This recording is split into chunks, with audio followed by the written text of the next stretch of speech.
Nos vamos a movilizar para buscar la presencia de nuestro analista internacional, Maxi Martínez, magíster en historia. ¿Cómo estás? ¿Todo bien? Qué peso, analista internacional. No, sí, perfecto. ¿cómo que no? En temas que son claves, como el que ha traído en la jornada de hoy, que tiene que ver con China. China. ¿Dos caras de China es la propuesta o tiene más caras? Así lo termino iniciando en la conversación. Y si le sumáramos que es el actual motor del capitalismo, y si le sumamos que para los chinos el dragón tenía varias caras, y esas caras dependían del momento, del carácter que él mismo atravesaba, China tiene varias caras. En este momento tiene dos. Una que mira hacia adentro y la otra que mira hacia afuera. Entonces, desde ese lugar nos permitimos pensar cuál es la importancia de China como un estado moderno. Dentro de los estados antiguos podríamos pensar que China es uno de los estados como tal más antiguos de la humanidad, más de 3.000 años. Su nombre viene del persa, Sin, que significaba justamente China, y el primer recuerdo formal histórico que tenemos es un texto de Barbosa, que habla, Barbosa, un portugués, un viajero portugués, que habla del contacto con este país y que se plantea que venía de la primera dinastía, que es la dinastía Qin, allá por Qin, por el año 1100, 1200. Entonces, partí de ahí la importancia de esta cuestión de lo simbólico que tiene China. Es más, China ha atravesado por una época imperial, China ha sido dominada por diferentes imperios, y China hoy quizás sea, como dijimos anteriormente, el motor del capitalismo. No se puede entender... Se lo etiqueta como el gigante asiático nada más. No, sin lugar a dudas que no. Pasa que nosotros ahora tenemos... por eso, en la estrategia mundial, en todo esto, ¿qué rol analizás que ocupa? Tenemos una construcción muy occidental nosotros. Nosotros construimos la historia de la humanidad a partir de Medio Oriente, Egipto, Grecia, Roma, y de ahí vamos subiendo y vamos incorporando diferentes estados a nuestra mirada. Pero China ya era un estado antes de todo esto. Entonces, cuando vos te planteas toda esta cuestión, ¿cuál es la importancia que tiene China? No se puede entender las revoluciones industriales sin entender la revolución comercial que China genera a finales de la Edad Media y principios de la Edad Moderna. No se puede entender la cuestión del cambio del mundo sin la pólvora, sin la tinta, sin el papel, sin las especies. La primera revolución comercial del mundo la lleva adelante el contacto de China con Occidente. ¿Está bien? Y después prácticamente el cambio del mundo, y si vos querés ver un cambio o un proceso evolutivo del socialismo o el comunismo como ideología política, China es el mejor ejemplo. Nosotros pensamos en Rusia y la perestroika, que fue, y el glasnost, que fue la apertura que llevó a que la Unión Soviética cayera. Bueno, China lo hizo mucho antes. Está bien, China lo hizo en la década del 70, cuando pasó del mando de Mao Zedong al mando de Shandong, de Deng Xiaoping. Está bien, que fue quien hace la apertura económica y convierte a China hoy en una de las potencias mundiales, o la segunda potencia más grande del mundo, que tiene influencia verdadera en prácticamente todo el mundo. Bien, y esa disputa por ser la máxima potencia está siempre vigente. Y está en constante construcción. Cuando vos ves cómo ha sido el expansionismo imperial y colonial chino, vos te das cuenta que en la década del 70 China ya tiene influencia sobre África, su principal proveedor de materias primas, ¿está bien?, con la construcción de un puente en Angola. Mirá cómo comienzan, con la construcción de un puente en Angola.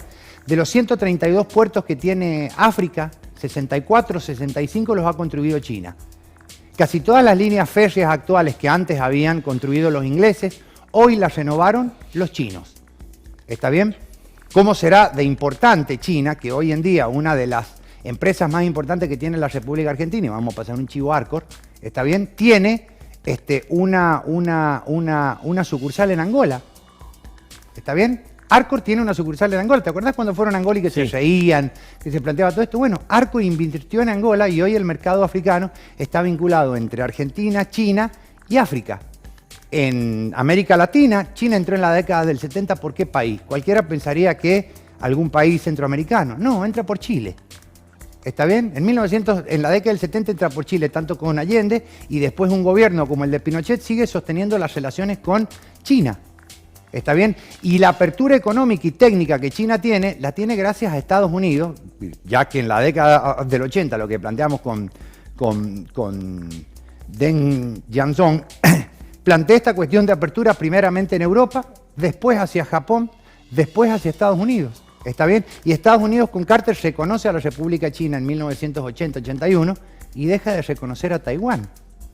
¿Está bien? Ni hablar del proceso de descolonización que lleva a Hong Kong, un país extremadamente, una colonia neoliberal que se convierte en un mix de China para poder comerciar con todo el mundo, cuando la historia que muestra Hong Kong es extremadamente compleja, porque funcionó como un punto estratégico desde los que tuvo el Imperio Británico en todo el mundo. Hong Kong, Sudáfrica, Malvinas, el canal de Suez, de a poco lo fueron sacando. Un dato más antes de que me corté. ¿Sabés quién entrega Hong Kong a los chinos? ¿Quién? Margaret Thatcher en 1984. En 1997 se lo entregan y en 2047 teóricamente tiene la posibilidad China de devolverlo a incorporar. Te quiero traer a la actualidad, ¿no? En estas relaciones diplomáticas, en el conflicto que se está viviendo entre Rusia y Ucrania, en el panorama mundial, ¿qué lugar ocupa hoy China? El de un comerciante que está perdiendo dinero y un comerciante que está siendo mal visto justamente por su principal socio, que es Rusia. Si nosotros lo pensamos, volvemos otra vez. Y pese a todo, elige perder dinero. Lamentablemente está eligiendo o le están imponiendo tener que perder dinero. ¿Está bien? Si bien tiene una industria extremadamente sólida, porque esa industria se comenzó a hacer sólida allá por 1980, ¿cómo es posible que un país haya crecido a la velocidad que creció en 20, 30 años? ¿Está bien? Pero fue justamente porque tuvo un plan económico serio basado en la industria. ¿Está bien? No en la liberalización del mercado. La liberalización del mercado vino después. Y hoy esta guerra que complica desde el punto de vista de los recursos a casi todo el mundo, a China no le conviene porque no puede comerciar. ¿Está bien? Si vos lo pensás hoy, ¿cuáles son los tipos de préstamos que hace China? China no te presta el dinero. China te presta el dinero y te hace la obra. No hace mucho, no es muy difícil. En San Juan tenemos un ejemplo perfecto en Barrial, con el radiotelescopio que están haciendo. ¿Está bien? O la cantidad de obras que han llevado adelante en Argentina y que la gran mayoría de la gente no conoce. O Chile. Casi todo el sur de Chile está hecho por China. ¿Está bien? Las autopistas, los puentes, todo es con dinero chino. Y ni hablar de hoy el país símbolo de la seguridad en el mundo, que es El Salvador, es uno de el segundo país que comenzó a tener relaciones con China. Y hoy en día Bukele tiene esta cuestión de estar tironeado entre dos sectores, que Estados Unidos, eternamente con su política del patio trasero, y Centroamérica, pero China, que fue el que lo sostuvo desde siempre. Y ni hablar de Panamá, que es el núcleo económico y el canal que partió al continente al medio y partió al imperio colonial británico para poder cambiar el eje geopolítico del mundo. Maxi, en 2 minutitos hablamos de las dos caras, o ese es el planteo. Nos estás contando hacia afuera, ahora hacia adentro. Ahí está el gran problema. La cuestión política y cómo manejan socialmente al país. Si bien hubo un cambio de aquella política de Mao Zedong a un partido mucho más abierto, la política autocrática del partido sigue siendo la misma. Hay un partido que es mucho más plural, que cada provincia tiene sus representantes, que las decisiones se toman de forma general con cada uno de esos representantes, pero sigue habiendo un solo partido. Y tenés el gran problema de que tenés Hong Kong enfrente, que ha sido el paraíso del neoliberalismo y la democracia, entre comillas. Entonces se combate contra esa cuestión, aunque si bien gran parte de la sociedad china pasó de vivir prácticamente en un estado cercano a lo que nosotros entendemos como medieval hasta 1970, a convertirse hoy en una potencia mundial que prácticamente tiene todos los derechos sociales brindados por el Estado, principalmente educación y salud. Bien.